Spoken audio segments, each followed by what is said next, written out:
नमस्कार मंडळी, उषाज किचनमध्ये तुमचं खूप खूप मनापासून स्वागत। तर आज आपण मस्त अशी चमचमीत कारल्याची भाजी बनवतोय। तर ही भाजी थोड्याशा वेगळ्या पद्धतीने बनवलेली असल्यामुळे चवीला एकदम टेस्टी तयार होते। ह्या भाजीला कडवटपणा सुद्धा अगदीच कमी राहतो आणि ज्यांना कारला अजिबात आवडत नाही ते सुद्धा अगदी आवडीने खातील अशी ही भाजी तयार होते। चला तर मग रेसिपीला आपण सुरुवात करूया। इथे मी 3 मीडियम आकाराचे कारले घेतलेले आहेत। वजनी प्रमाणात साधारण 200 ग्रॅम एवढी कारले आहेत। कारले आपल्याला स्वच्छ धुवून घ्यायचे। धुवून झाल्यानंतर ह्यातलं पाणी निथळून घ्यायचे। कारल्यावरती पाण्याचा अंश अजिबात राहणार नाही ह्याची आपल्याला काळजी घ्यायची।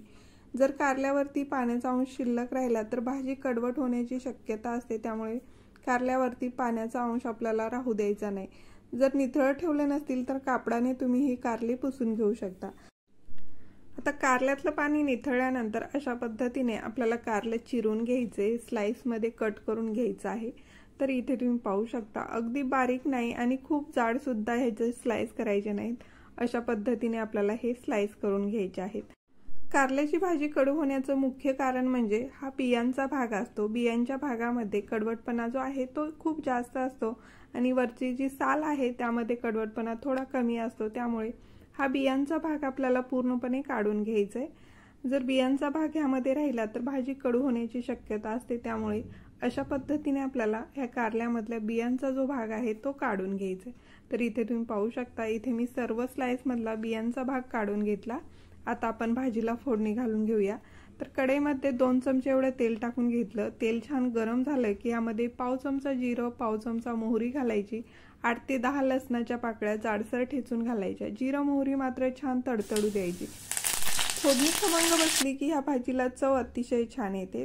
लसणाचा हलकासा रंग बदलला की ह्यामध्ये काही कढीपत्त्याची पानं टाकून घ्यायची आणि बारीक चिरून घेतलेला कांदा घालायचा आहे। तर इथे मी 1 मीडियम आकाराचा कांदा वापरलेला आहे। आता हे थोडंसं मिक्स करून घेतल्यानंतर ह्यामध्ये अर्धा चमचा मीठ, पाव चमचा हळद घालायची। हळद आणि मीठ घातल्यानंतर कांदा अगदी मिक्स करून घ्यायचा, खूप परतून घ्यायचा नाही। मिक्स झाल्यानंतर ह्यामध्ये आपण जे कारल्याचे स्लाइस करून ठेवले होते ते संपूर्ण टाकून घ्यायचे आणि हे सर्व छान परतून घ्यायचे, मिक्स करून घ्यायचं आहे। तर इथे तुम्ही पाहू शकता अशा पद्धतीने कारलं आणि ही फोडणी जी आहे ती व्यवस्थित असं मिक्स करून घ्यायचं आहे। आता हे आपण जसं परतत जाऊ, मिक्स करत जाऊ तसं ह्याला थोडासा ओलसरपणा येतो। अगोदर सुद्धा आपण कांद्यावरती मीठ टाकून घेतलेलं आहे, पण आता अगदी पाव चमचा एवढं मीठ आपल्याला कारल्याच्या फोडींवरती टाकून घ्यायचे।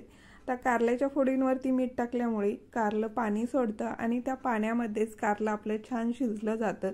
तर वरती झाकण ठेवायचे आणि साधारण 2 ते 3 मिनिटांसाठी एक वाफ काढायची। गॅसची फ्लेम मात्र आपल्याला स्लोच ठेवायची। स्लो फ्लेमवरती 2 ते 3 मिनिटांसाठी एक वाफ काढल्यानंतर झाकण उघडून घ्यायचे आणि अगदी तळापासून आपल्याला हे मिक्स करून घ्यायचं आहे। तर इथे तुम्ही पाहू शकता अशा पद्धतीने आपण हे मिक्स केल्यानंतर पुन्हा वरती झाकण ठेवायचे आणि पुन्हा 2 ते 3 मिनिटांसाठी स्लो फ्लेमवरती वाफ काढून घ्यायची। साधारण 7 ते 8 मिनिटांमध्ये कारलं छान मऊ झालेलं आहे। साधारण 40 ते 50% आपलं कारलं शिजलं गेले। तर ह्यामध्ये 1 चमचा गोडा मसाला किंवा अर्धा चमचा गरम मसाला वापरू शकता। त्यासोबतच 1 चमचा लाल तिखट किंवा चवीनुसार लाल तिखट टाकायचे आणि कारल्याच्या भाजीला जो कडवटपणा असतो तो थोडासा कमी करण्यासाठी इथे मी 1 चमचा गूळ टाकून घेतलेला आहे। गूळ मात्र आवर्जून घालायचा, त्यामुळे ह्या भाजीचा कडवटपणा जो आहे तो कमी होतो आणि हे सर्व छान मिक्स करून घ्यायचं। तर इथे तुम्ही पाहू शकता ह्या कारल्याच्या भाजीला मस्त असा सुरेख रंग आलेला आहे आणि आपण ह्यामध्ये जो गूळ टाकलेला आहे तो मेल्ट झाल्यानंतर अगदी छान वरती कोटिंग येतं। तर ह्याच्यावरती झाकण ठेवायचे आणि 3 ते 4 मिनिटांसाठी स्लो फ्लेमवरती एक वाफ काढायची। 3 ते 4 मिनिटांनंतर झाकण उघडून घ्यायचं। अगदी तळापासून आपल्याला हे मिक्स करून घ्यायचं आहे।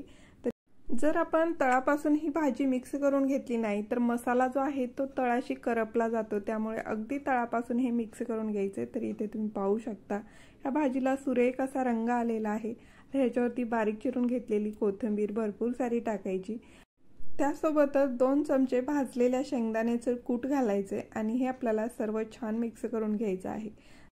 शेंगदाण्याचं कूट टाकल्यानंतर सुद्धा आपल्याला 3 ते 4 मिनिटांसाठी स्लो फ्लेमवरती हे कारल्याची भाजी परतून घ्यायची। तर एकूण आपण फोडणी घातलं तेव्हापासून भाजी तयार होईपर्यंत साधारण 20 ते 22 मिनिट एवढा वेळ लागतो स्लो फ्लेमवरती ही भाजी तयार होण्यासाठी। तर मस्त अशी आपली कारल्याची चमचमीत भाजी तयार झाली। ही भाजी आपण प्लेटमध्ये काढून घेऊया। ज्यांना अजिबात कारला आवडत नाही ते सुद्धा अगदी आवडीने खातील अशी ही भाजी तयार होते। तर ह्या पद्धतीने कारल्याची भाजी घरी नक्की ट्राय करा। रेसिपी आवडल्यास लाईक करा। जास्तीत जास्त रेसिपी तुमचा मित्र परिवार नातेवाईकांसोबत शेअर करा। उषाज किचनला तुम्ही अजून सबस्क्राईब केलं नसेल तर प्लीज उषाज किचनला सबस्क्राईब करा आणि अशाच एका छानशा रेसिपीसोबत आपण लवकरच पुन्हा भेटू। धन्यवाद।